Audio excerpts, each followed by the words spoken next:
ಕಲಬುರಗಿ ಜಿಲ್ಲೆಯಲ್ಲಿ CITU ಮತ್ತು ಸಂಯುಕ್ತ ಹೋರಾಟ ಸಮಿತಿ ವತಿಯಿಂದ ಇವತ್ತು ನಾವು ಹೋರಾಟ ಹಮ್ಮಿಕೊಂಡಿದ್ದೀವಿ. ಯಾಕೆ ಹೋರಾಟ ಅಂತಂದರೆ, ಬೆಂಗಳೂರಿನಲ್ಲಿ 13 ಹಳ್ಳಿಗಳ ರೈತರು 1777 ಭೂಮಿಯನ್ನು ಸರ್ಕಾರ ಭೂ ಸ್ವಾಧೀನ ಮಾಡಿಕೊಳ್ಳುತ್ತ ವಿರೋಧಿಸಿ 4 ವರ್ಷಗಳಿಂದ ಇವತ್ತು ನಿರಂತರವಾಗಿ ರೈತ ಕಾರ್ಮಿಕರು ಕೂಡಿ ಹೋರಾಟ ಮಾಡುವ ಸಂದರ್ಭದಲ್ಲಿ ನಿನ್ನೆ ದಿನ ಏನು ರಾಜ್ಯ ಸರ್ಕಾರ, ಇವತ್ತು ಸಿದ್ದರಾಮಯ್ಯ ಸರ್ಕಾರ ಮಹಿಳೆಯರು ಮಕ್ಕಳನ್ನು ಲೆಕ್ಕಿಸದೆ ಇವತ್ತು ಪೊಲೀಸರನ್ನು ಬಿಟ್ಟು ಸಿಕ್ಕಾಪಟ್ಟೆ ಎಳೆದಾಡಿ ಇವತ್ತು ದೌರ್ಜನ್ಯ ಮಾಡಿ ಇವತ್ತು ಏನು ನಮ್ಮ ಮುಖಂಡರನ್ನು ಅರೆಸ್ಟ್ ಮಾಡಿದಾರಲ್ಲ, ಅದು ಅರೆಸ್ಟ್ ಮಾಡಿದ್ದನ್ನು ಇವತ್ತು ಕಲಬುರಗಿ ರೈತ ಕಾರ್ಮಿಕ ಸಂಘಟನೆಗಳು ಖಂಡಿಸ್ತಾ ಇದ್ದೀವಿ. ಮತ್ತು ಆ ರೈತರ ಭೂಮಿಯನ್ನು ಹೊಳ್ಳಿ ರೈತರಿಗೆ ಕೊಡಬೇಕು, ಅವರ ಬದುಕುವ ರೈತರ ಮೇಲೆ ಆ ಭೂಮಿ ಮೇಲೆ ಇದೆ ಅಂತ ನಾವು ಹೇಳಬೇಕಾಗ್ತದ.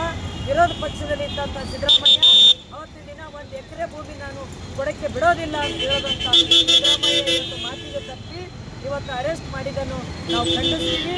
ಮತ್ತು ಮುಂದೆ ಈ ಹೋರಾಟ ನಾವು ಕಂಟಿನ್ಯೂ ಮಾಡ್ತೀವಿ ಅಂತ ಹೇಳ್ತಾ ಇದ್ದೀವಿ.